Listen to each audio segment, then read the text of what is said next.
Ano ba yung mindset of perseverance? Ginawa mo na lahat, pero wala pa ring resulta, wala pa ring nangyari, kailangan mo pang gumawa ulit. Ibig sabihin, kailangan mong magtiyaga. And that is the definition of perseverance. Sabi ng iba, ginawa ko naman po ang best ko pero wala pa din.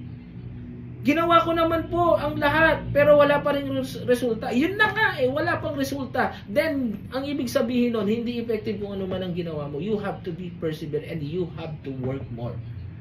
Kaya po, alam nyo, ang excuses ng 99.3% of the population, puro na lang rason ang nakikita nila.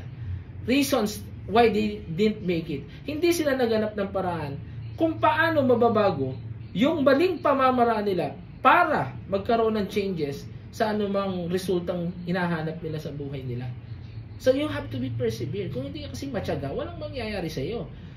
Hindi na nga effective yung pinaggagawa mo, ang taas pa ng ego mo, baguhin mo. Kasi pag hindi mo binago yan, at hindi ka nagtiyaga, you're not going anywhere.